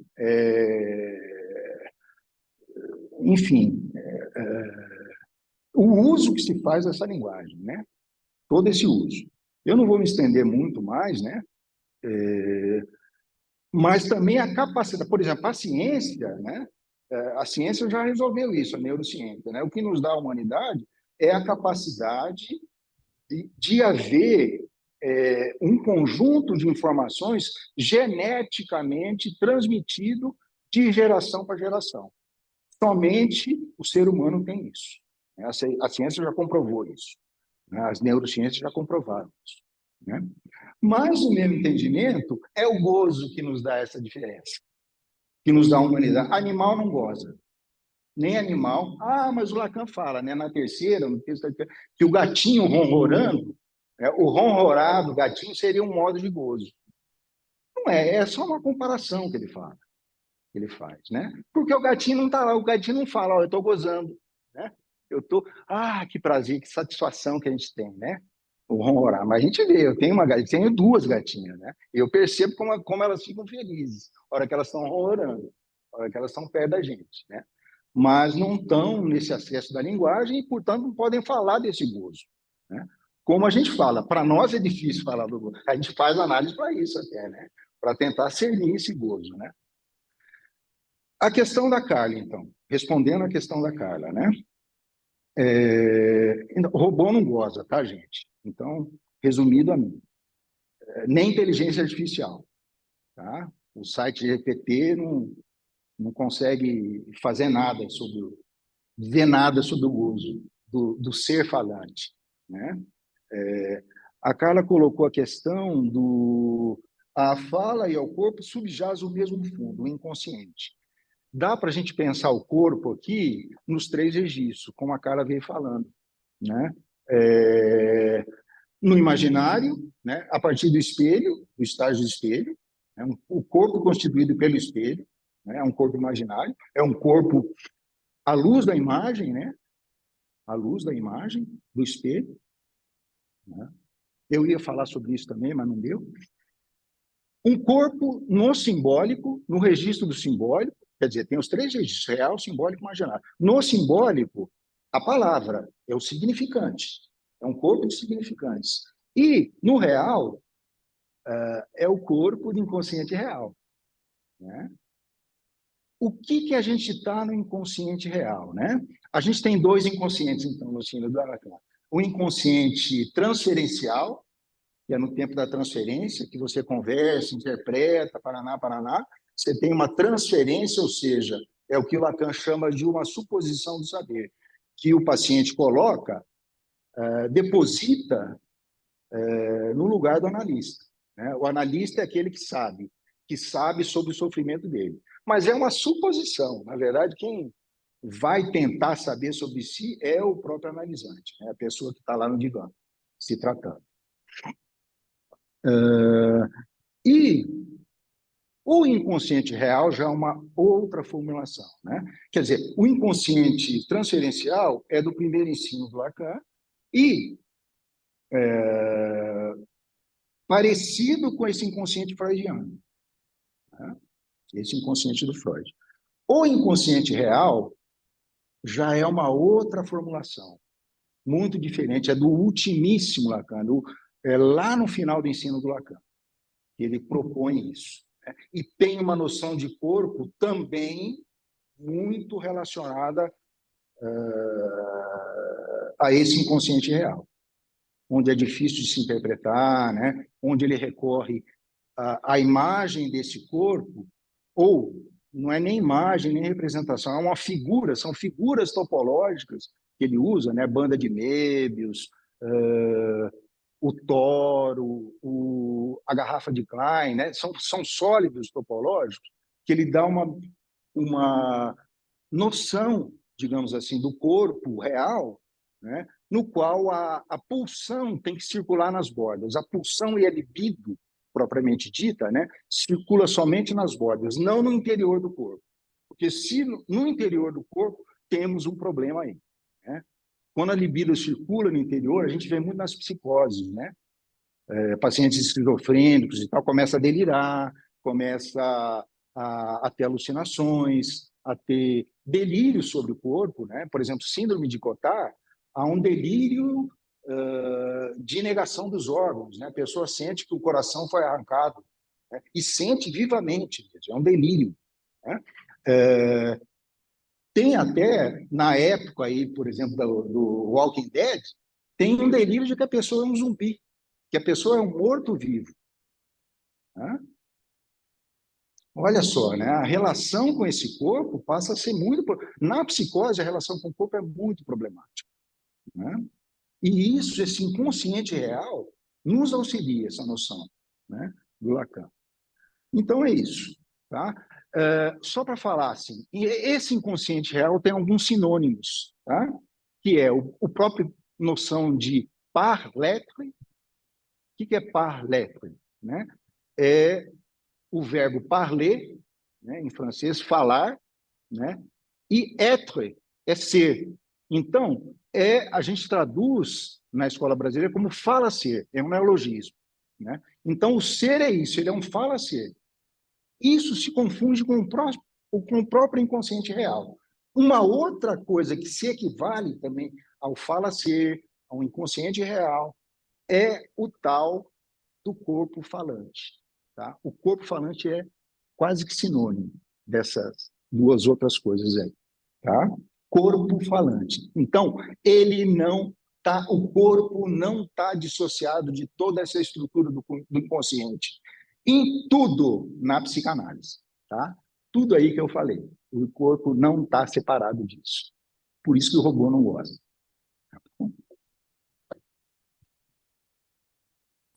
Obrigada. Então, nós temos 3 condições. Eu vou recolher essas 3 considerações, eu não sei do que se trata. Depois o Richard e o Fábio falam de novo e a gente encerra. Então, primeiro, Luiz, por favor, seja breve, tá? Eu gostaria de fazer Claro que sim. uma pergunta ao professor Richard. Acho que ele trouxe a base de um debate bastante importante, que é as questões epistemológicas que envolvem a relação entre neurociências e psicanálise. Eu já estudei um pouco sobre essa relação, um pós-doc que eu fiz sobre psicanálise e biologia, e na ocasião eu publiquei um texto sobre isso, e eu encontrei um texto, acho que o senhor deve conhecer, que é o texto da Lucille Rittivaux, que esclarece um pouco esse debate sobre o projeto, né, sobre o texto do projeto, que Freud, de certa forma, ele renega. Esse texto foi publicado, a gente sabe, pós-morte Freud, e segundo conta, né, os historiadores, né, foi encontrado nos documentos de Ferenc, e Freud foi encontrado por Marie Bonaparte, e Freud tentou recuperar ele para queimar. A gente deve considerar isso, porque é um texto que Freud, de certa forma, renega, de acordo com os historiadores. Eu tenho a mesma opinião que você, professor, sobre Lacan. Acho que Lacan exagera na sua recusa ao ponto de vista biológico de Freud. Mas eu acho que isso tem um motivo, né? Um motivo para Lacan contra esse biologicismo, vamos dizer, da obra de Freud. Eu acho que Freud continua a fazer reducionismo da biologia para a psicanálise, mas é a biologia das causas distantes, das causas remotas, a biologia evolucionista, e ele abandona o ponto de vista da biologia molecular, sobretudo a teoria do neurônio. Inclusive, num dos últimos textos, Construções e Análise, Freud diz que mesmo que encontrem causas físicas, né, orgânicas, para as esquizofrenias, né, que ele chamava de paranoia, de demência precoce, futuramente, causas químicas, isso não anula o trabalho da terapia psicanalítica. Então, qual é a minha pergunta? Que há um debate, a gente sabe, nas neurociências, entre os psicanalistas que trabalham com neurociências, entre o projeto e o que o senhor trouxe aqui, a interpretação dos sonhos, o modelo do aparelho psíquico na interpretação dos sonhos. Porque muda um pouco a concepção de memória.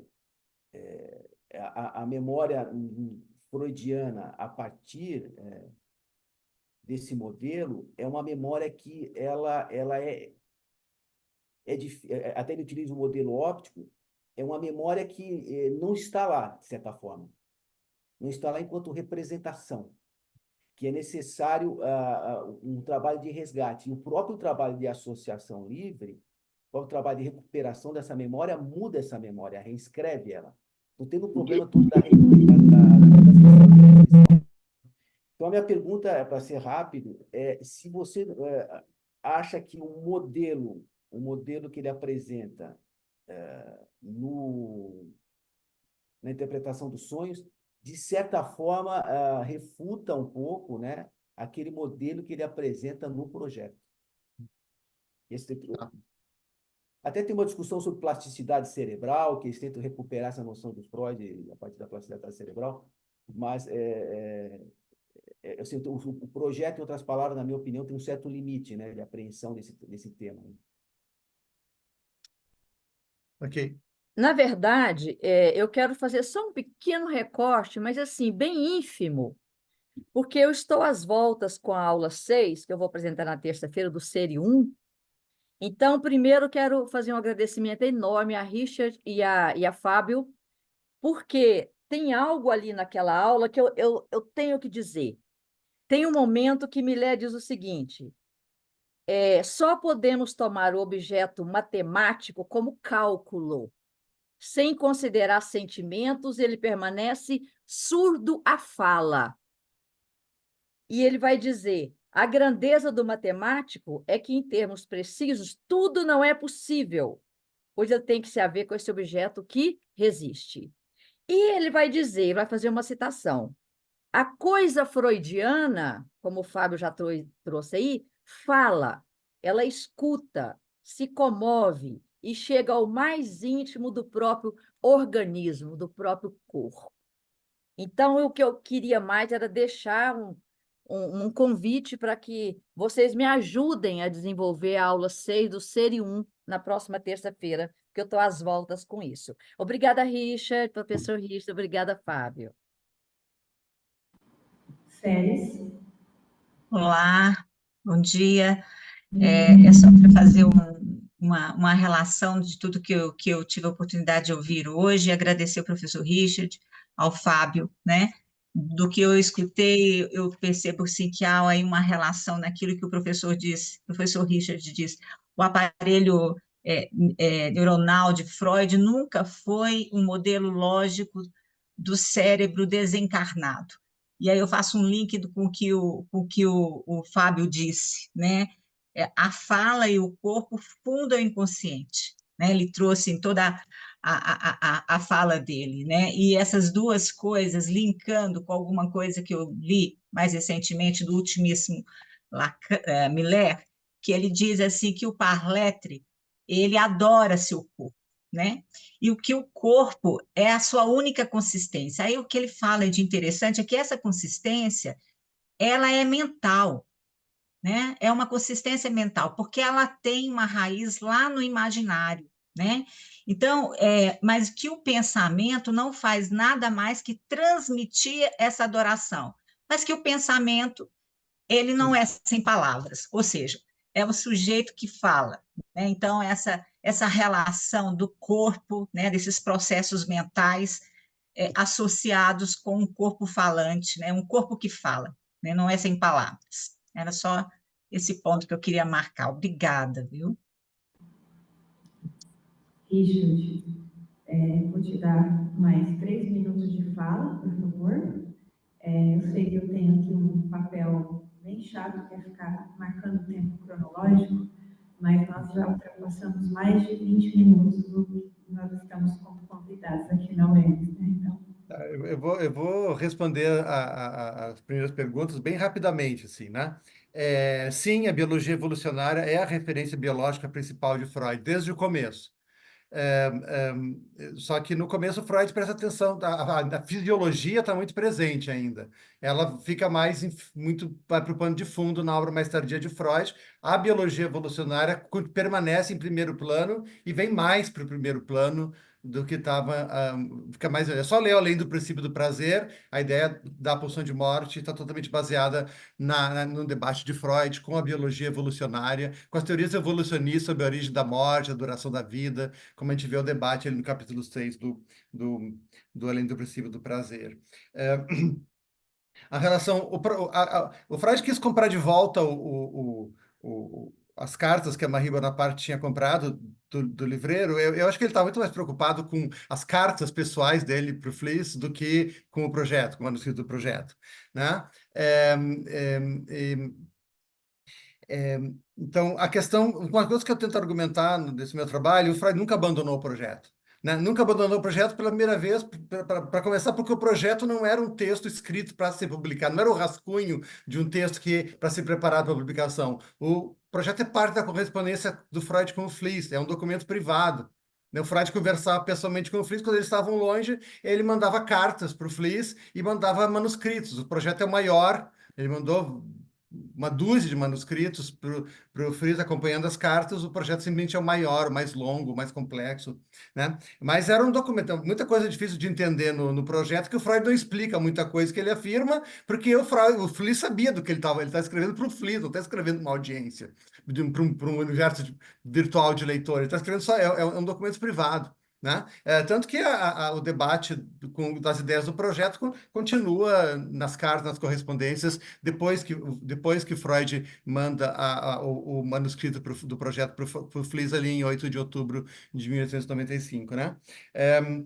Sim, o Freud fala que você conhecer as bases fisiológicas, bioquímicas da esquizofrenia não vai impedir que, ou da demência precoce, ou de qualquer outro transtorno mental, não vai impedir que... O Freud não achava que a descoberta... O Freud achava que um dia as pessoas iam conhecer o cérebro o suficiente para poder explicar em termos biológicos, bioquímicos, as neuroses.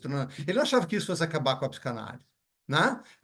Como hoje em dia ninguém acha que você saber exatamente quais são as bases cerebrais, as doenças mentais, vai acabar com a psicoterapia, qualquer forma de intervenção psicoterapêutica. Pelo contrário, a posição mais dominante é que a melhor maneira de intervenção é você combinar uma intervenção medicamentosa e psicoterapêutica em graus diferentes, dependendo do tipo de paciente, do tipo de quadro clínico, do tipo de paciente em questão. Às vezes precisa mais medicamentos, menos terapia, às vezes mais terapia, menos medicamentos, às vezes pode fazer só terapia, às vezes, enfim, mas você conhecer as bases neurais dos transtornos psicológicos não significa acabar com a possibilidade de uma intervenção psicoterapêutica, seja ela psicanalítica, ou seja de outra natureza. Essa já era a posição de Freud. O que ele achava é que talvez um dia fosse possível curar diretamente intervindo nas bases biológicas. Ele achava, ele contemplava essa possibilidade.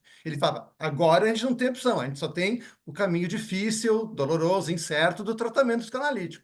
Pode ser que um dia a gente possa tratar diretamente as causas cerebrais das doenças e curar elas, né? Ele disse para um interlocutor, ele falou, atrás de nós veio o cara com a seringa, né? Achando assim, bom, pode ser um dia que o tratamento, né? Não viria um problema com isso. Melhor, se puder resolver, se ele acha pouco provável, mas se puder resolver com uma injeção, tanto melhor, mas ninguém acha que qualquer distúrbio psicológico pode ser tratado desse jeito hoje em dia. Essa já era a posição de Freud, ok? Muito obrigado, professor. Muito obrigado por você estar aqui, a gentileza de estar aqui com a gente até esse horário aí no sábado. Você me ouviu, Richard? Sim. Bom, gente, então eu queria agradecer imensamente ao Richard, ao Fábio, todo mundo que escutou, que esteve aqui, e espero encontrá-los nas nossas quintas